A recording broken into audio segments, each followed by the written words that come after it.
What is up, Earthnoids and Spacenoids? I am just a simple new type, and in this episode, we're returning to the Zanskar invasion and Mobile Suit Victory Gundam. Last time, we saw how a fetish is created. Uso met his mother. The White Ark ship delivered the new V2. Also, Oliver was killed in action. This time, the League makes their way back to Earth. They mourn the loss of Oliver, and the Motorrad team begins a new operation. So let's get into this. The Zollidia docks at a Maryland-class ship. The Maryland-class ship is a supply ship used by the Zanskar Empire.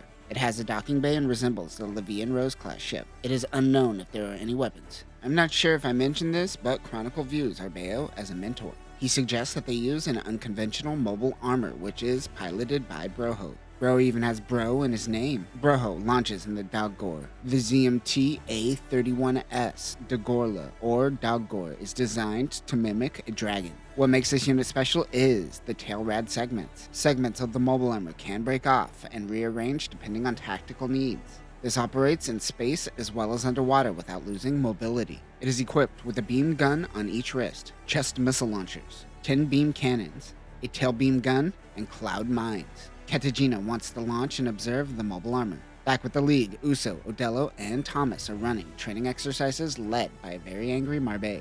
Uso lands with ease, but Odello and the Gunblaster stop short while Thomas just crashes into everyone. Katagina and a Ninorad team catches up to the Dalgore. Marbe is now in charge of a team of children. She is piloting the Hexa, while Uso pilots V2. Thomas launches in the Gunblaster. The LM111E03 Gunblaster is a mass production mobile suit that is a modified gun easy, which was mainly used for terrestrial use. It has added binders to improve the MBAC system. These can be ejected as needed. This is more or less still a gun easy. Weapons include a pair of Vulcans, a beam saber, a 2-tube missile pod on the left shoulder, a beam shield, a beam rifle which doubles as a beam pistol, and a beam bazooka. It also has hardpoints and can use the spider net. The kids in the White Ark hold the rear and run support. The Shrike Girls are also there too, for now. They engage with the Dalgore. Odello and Thomas are attacked from the rear by Einorads, but Marbe is holding the rear down. Uso has to take on the Dalgore in the front. He begins attacking and it breaks apart. The separate pieces try to attack Uso before connecting back together. Thomas and Odello are once again caught off guard and saved by Marbe. Katagina's Einorad is destroyed. Her Gedlav is almost taken out too, but Broho saves her. Marbe uses children as shields. Most of the Gedlavs lose their Einorads and they retreat. The Dalgore goes for Marbe. This finally motivates Thomas and Odello to get off their asses and be useful. Odello somehow drifts into the Maryland-class ship and passes out. Uso comes to save him. He gets out of his cockpit and shakes him. He seems to be having a seizure and trying to bite his tongue. The Maryland engineers try to stop the mobile suits from moving. Uso prevents Odello from biting his tongue, and the two rejoin the battle with the Dalgore. Those engineers did nothing. V2 punches the Dalgore in the head before he is thrown out. He charges at the mobile armor with his beam saber and stabs it in the head, taking out the Dalgore. As they head back, Marbe cries about using children as shields as she thinks of Oliver. Back at the Reinforced Junior, Marbe has Oliver's ashes. How? Dude probably vaporized on impact. That's more Gundam ashes than Oliver ashes. Oh, my bad, we're being respectful right now. Everyone takes some of the ashes and spread them out in space in honor of Oliver and all those who have fallen. The kids give Marbe's Gundam the Commander helmet, which has the V-fin. On the Zollidia, Katagina is given permission to launch. She seems to be in charge of the squad now, with Shino and the other guys I keep forgetting. They are attacking while the League makes their way to Earth. The Reinforced Junior mobile suit team detects the Einorads, and notice that there are only 3 of them. One Einorad hula hoops Uso, but he uses the Wings of Light to get out of there. Uso also does a JoJo level Nani in this moment. Katagina's Gedlav spins her Einorad around and throws it at the Reinforced Junior. Katagina throws her wheel, but Odello and Thomas come in and protects Uso. They prepare for re-entry into Earth's atmosphere. Katagina's Gedlav latches on to V2 as they start re-entry. She says, "Kawakunai," or "he isn't cute," but all translations translates this to unlovable for some reason. She is trying to push him away, and a kid would react to cute more than unlovable. Well, maybe. I don't know. Marbe gets behind the Reinforced Junior. Katagina gets out of there as her Gedlav can't handle re-entry. The League finally makes it back to Earth. Uso hangs onto the ship as they land in the water. Odello walks off the White Ark, forgetting gravity has been turned on. Uso saves him while the team docks at the Underhook. This is an underwater city helping the League. Carl pisses himself. Look, Carl does 3 things in this show. He cries, he pisses himself, and he occasionally laughs while looking at fish. Shakti notices Katajina being wheeled away on a stretcher. She tells Uso, who chases after her. Katajina wakes up surrounded by a cult? Let's go with cult. They believe in Maria Armonia's ideals, which is spreading peace through motherly love. And new type space magic to power a giant weapon. Everyone forgets that part.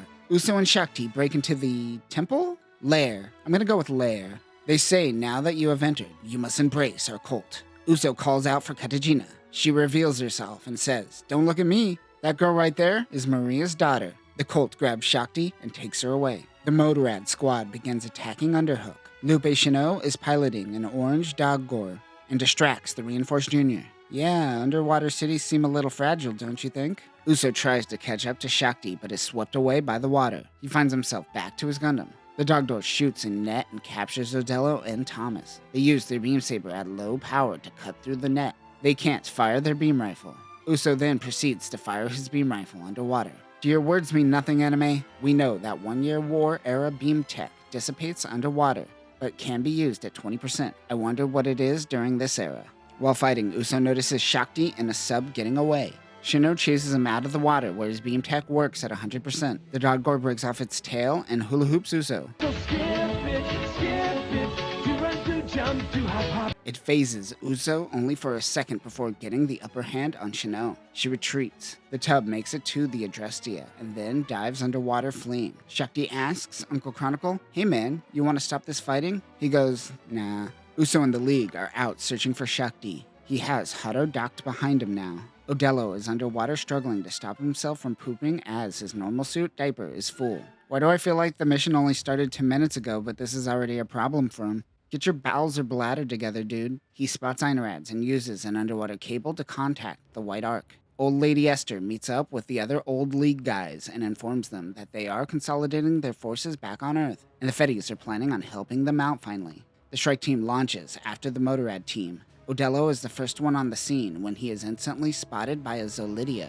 The ZM-S06G Zollidia is based off of the Zolot and designed for ground use on Earth. This replaces the Gedlav as the core unit for the Einarad. It doesn't have the beam string emitter like the Zolot due to the shoulder armor. Weapons include 2 4-barrel Vulcan guns, a beam shield, a beam saber, a pair of beam cannons, and the Shakyu's beam rifle. On the surface is the Motorrad crew along with Duker in the Lysithia class. The Lysithia class is a bike battleship designed to run support with the Adrastia. As this ship is a smaller version of that ship, it adapted wheel technology to the Einarad and added it to the battleship. Like the Adrastia, the wheel can split for space use. Weapons include 2 2-barrel main cannons, 12 secondary guns, and 6 tube missile launchers. What kind of psychopath thinks we need a big wheel? The only right answer to that question is the Spider-Man supervillain aptly named Big Wheel. Now that I think about it, Big Wheel did have a comeback in the 90s. Tamino, you reading some Marvel comics? The Motorrad team begins Operation Clean the Land. Real subtle. Just call it Operation Genocide at that point. Orbeo has his own Lysithia class as well. Meanwhile, Thomas is looking for Odello when he is attacked by the Zollidia pilot. He isn't paying attention, and Odello comes in, knocking him off his Einarad. Odello says, "I'm stealing your wheels." As the Motorrad makes it to shore, the Fetty Javelins begin attacking. This woman gets more character development in 10 seconds before dying. She even gets a love interest. That's how you optimize screen time. Uso saves some children with the clock tower. Katajina is now piloting a Zollidia and tells Uso to surrender. They begin fighting. He hangs onto her Einarad while she talks about Maria cleansing the world to make it better. Shakti wants to see Chronicle, but she is being held prisoner. Odello brings the Zollidia and the pilot as prisoner to the League. Romero says, "This is cool, but you really should be helping out the strike team on the front. So many people are dying." Thomas and Odello head off with their new Einarad. Their beam sabers are the only thing that could penetrate the Adrastia armor. Uso is able to sense his mother. He meets up with Odello and Thomas and takes out an Einarad. Uso rushes in and does a sweet 50-50, taking out the Lysithia cannons. Yuka fights Katajina. Uso tries to change the course of the Motorrad team before their next wave. A nuclear reactor goes off. A mushroom cloud consumes the sky. On the ground, Connie wonders if they should kamikaze and activate the reactors as well, but that would cause a nuclear winter. Uso seems to have a similar idea as he finds a mobile suit to blow up. Uso finds a javelin, and the Shrike Girls and Marbet jump in to defend Uso. He shoots the reactor, setting off another nuke. Otis and the Olds mention that when the Fetties get there, Things are about to get worse. Chronicle lifts his Adrastea in the air and meets up with Arbeo's Lysithia-class ship. They are ordered to retreat, but Uso wants his mommy. Odello punches him. Nice. And that will do it for this episode. Operation Clean the Land is off to a bumpy start as Uso diverted Chronicle's path with a nuke. Ketagina has slowly made her transformation into full villain arc, and ultimately it seems to all be for Chronicle, as she doesn't seem to really believe in Zan's scare, as her reasoning for fighting is different each time Uso asks. And believe me, Uso is going to ask a lot. Next time, the battle continues. Chronicle forces Uso to make a choice. We will see the Twin Rad in action, and we will feel some feelings for the enemy. But that will do it for now, new types. I'm gonna go play with a hula hoop. Peace.